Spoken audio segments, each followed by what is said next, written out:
Assalamualaikum warahmatullahi wabarakatuh.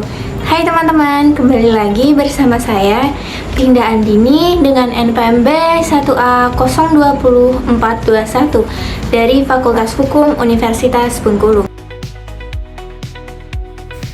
Pada pertemuan minggu lalu kita sudah membahas mengenai perbandingan hukum pidana Indonesia dengan Inggris.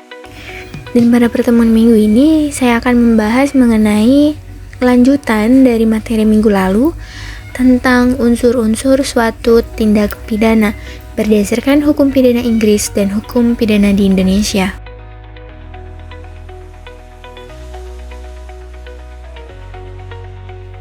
Di dalam sistem hukum Inggris, setiap orang yang melakukan pelanggaran terhadap undang-undang harus memenuhi unsur-unsur sebagai berikut. Yang pertama, tertuduh telah melakukan suatu perbuatan yang telah dituduhkan atau dikenal dengan istilah actus reus. Yang kedua, tertuduh melakukan pelanggaran terhadap undang-undang dengan disertai oleh niat jahat atau dikenal dengan istilah mens rea. Di dalam hukum pidana Inggris, actus reus mengandung prinsip.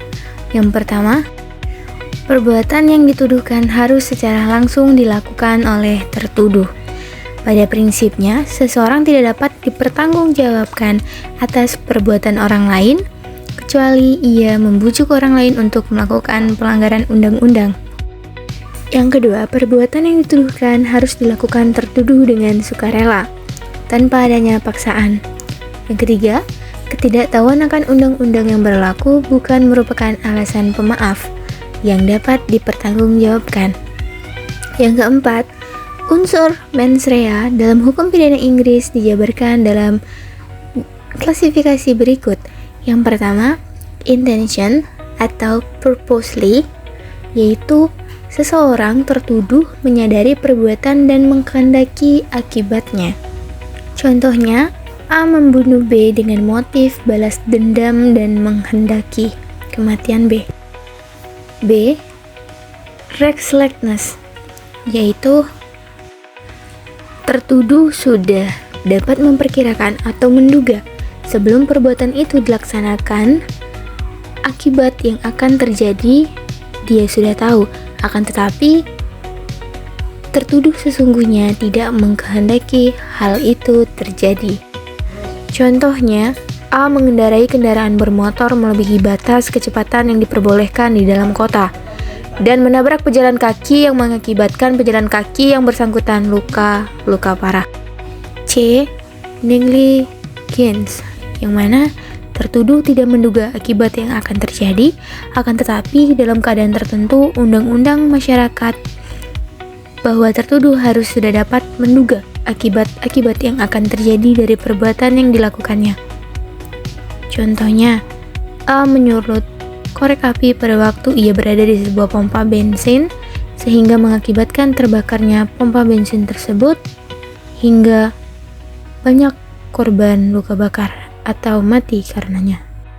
Sedangkan unsur-unsur tindak pidana menurut hukum pidana Indonesia yang disampaikan oleh Mulyatno terdiri dari 1. Kelakuan dan akibat. Yang kedua, hal ikhwal atau keadaan tertentu yang menyertai perbuatan yang dibagi menjadi A. Unsur subjektif atau pribadi, yaitu mengenai diri yang melakukan perbuatan. Misalnya, unsur pegawai negeri yang diperlukan dalam delik jabatan seperti dalam perkara tindak pidana korupsi. Pada pasal 418 KUHP Junto pasal 1 ayat 1 sub C Undang-Undang Nomor 3 Tahun 1971 atau pasal 11 Undang-Undang Nomor 31 Tahun 1999 Junto Undang-Undang Nomor 20 Tahun 2001 tentang pegawai negeri yang menerima hadiah. B. Unsur objektif atau non-pribadi, yaitu mengenai keadaan di luar si pembuat, misalnya pasal 160 KUHP tentang penghasutan di muka umum supaya melakukan perbuatan pidana atau melakukan kekerasan terhadap penguasa umum. Unsur keadaan ini dapat berupa keadaan yang menentukan, memperingan, atau bahkan memperberat pidana yang dijatuhkan. Contohnya, unsur keadaan yang menentukan terdapat di dalam pasal 164, 165, 531 KUHP. Yang kedua yaitu keadaan tambahan yang memberatkan pidana, misalnya penganiayaan biasa pasal 351 ayat 1 KUHP diancam dengan pidana penjara paling lama 2 tahun 8 bulan. Apabila penganiayaan tersebut menimbulkan luka berat, ancaman pidana diperberat menjadi 5 tahun dalam pasal 351 ayat 2 KUHP. Dan jika mengakibatkan kematian, ancaman pidana menjadi 7 tahun. Pasal 351 ayat 3 KUHP. Luka berat dan mati adalah merupakan keadaan tambahan yang memberatkan pidana. 3. Unsur melawan hukum. Dalam perumusan delik, unsur ini tidak selalu dinyatakan sebagai unsur tertulis. Ada kalanya tidak dirumuskan secara tertulis. Rumusan pasal, sebab sifat melawan hukum atau sifat pantang dilakukan perbuatan sudah jelas dari istilah atau perumusan kata yang disebut. Contohnya terdapat dalam pasal 285 KUHP. Dan unsur melawan hukum yang dinyatakan sebagai unsur tertulis terdapat di dalam pasal 362 KUHP tentang pencurian, pengambilan barang orang lain dengan maksud untuk memilikinya secara melawan hukum. Pertanggungjawaban pidana. Unsur-unsur pertanggungjawaban pidana yang menyangkut pembuatan delik yang meliputi A. Kemampuan bertanggung jawab, B. Kesalahan dalam arti luas, sengaja atau kealpaan. Yang ketiga, tidak ada alasan pemaaf.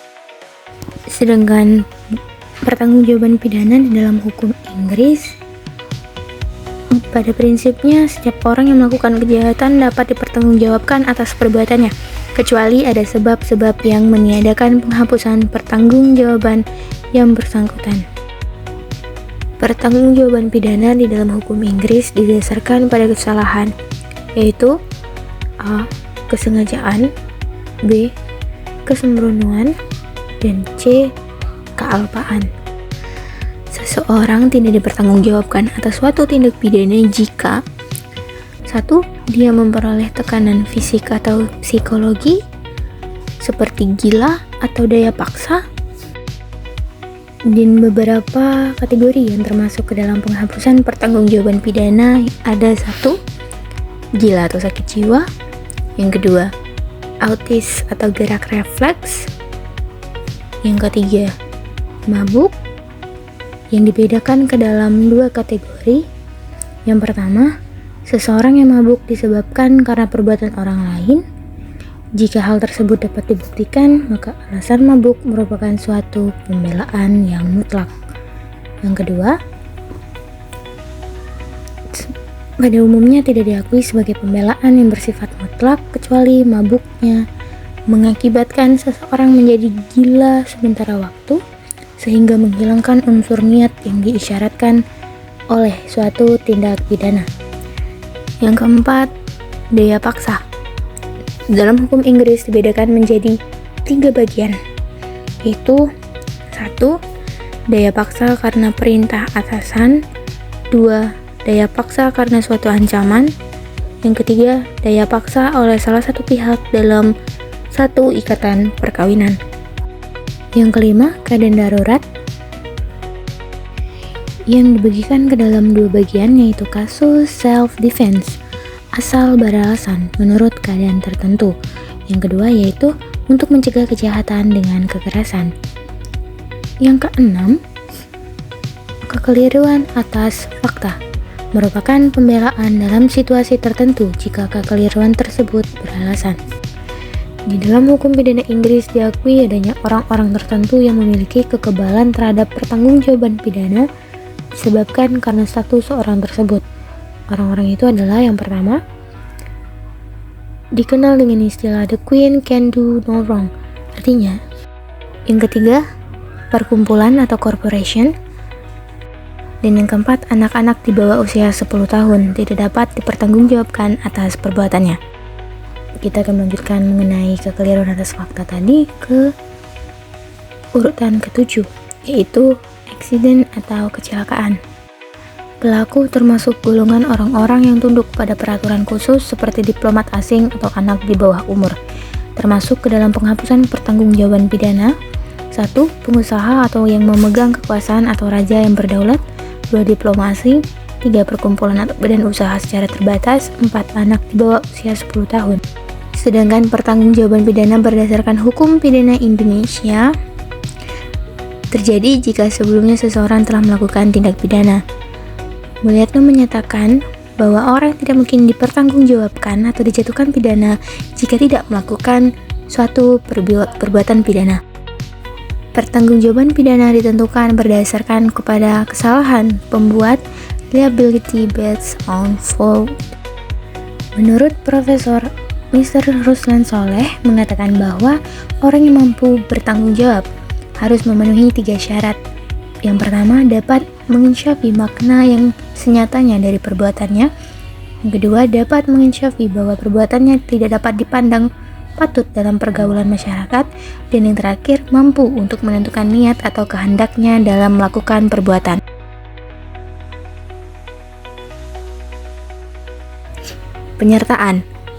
Penyertaan diatur di dalam pasal 55 dan 56 KUHP dan berarti bahwa 2 orang atau lebih yang melakukan suatu tindak pidana atau dengan perkataan ada 2 orang atau lebih mengambil bahagian untuk mewujudkan suatu tindak pidana. Klasifikasi penyertaan berdasarkan hukum pidana Inggris. Sebelum dikeluarkannya The Criminal Law Act, penyertaan terdiri dari 3 poin penting. Yang pertama, a principle the first degree. Yang kedua, a principle the second degree. Dan yang ketiga, an accessories before the law.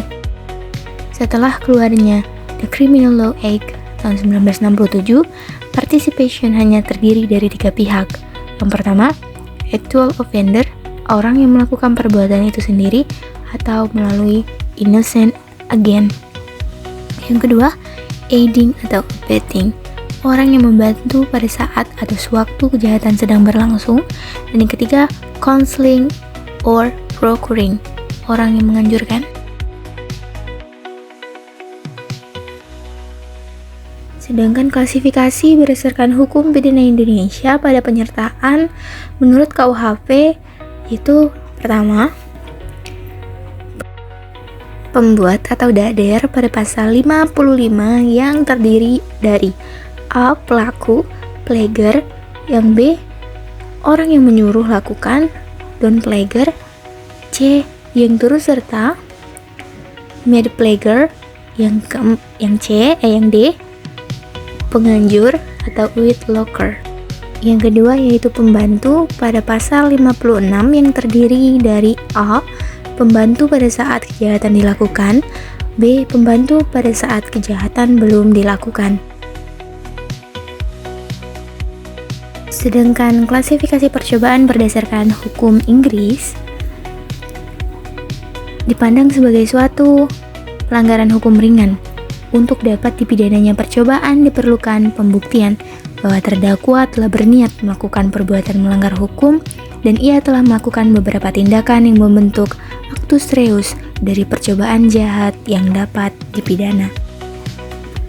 Berdasarkan hukum pidana Indonesia, percobaan melakukan kejahatan diatur di dalam buku ke-1 tentang aturan umum bab 4 pasal 53 dan 54 KUHP. Kedua pasal itu tidak memberikan definisi tentang apa yang dimaksud dengan percobaan melakukan kejahatan atau fogging. Menurut Werjono Projodikoro, pada umumnya kata percobaan atau fogging berarti suatu usaha mencapai suatu tujuan yang pada akhirnya tidak atau belum tercapai.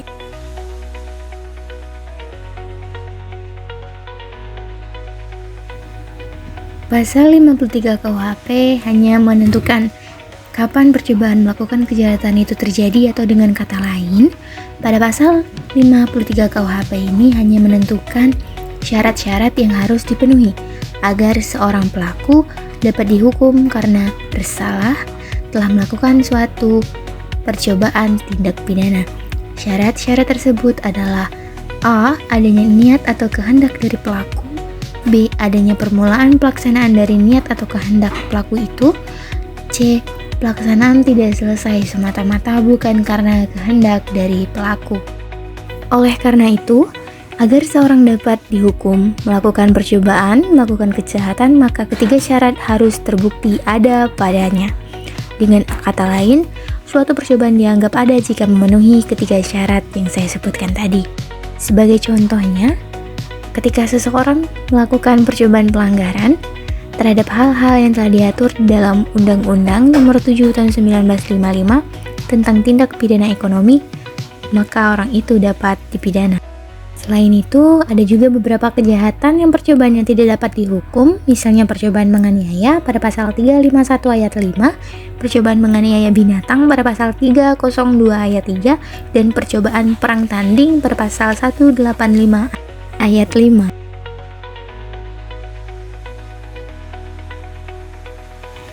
Nah teman-teman, akhirnya kita sampai pada penghujung video, dimana setelah ini pertemuan kita sudah selesai. Pembahasan kita mengenai perbandingan hukum pidana juga selesai. Saya ucapkan terima kasih kepada teman-teman yang sudah menonton video saya. Sampai jumpa di kesempatan berikutnya. Saya akhiri. Assalamualaikum warahmatullahi wabarakatuh. Dadah.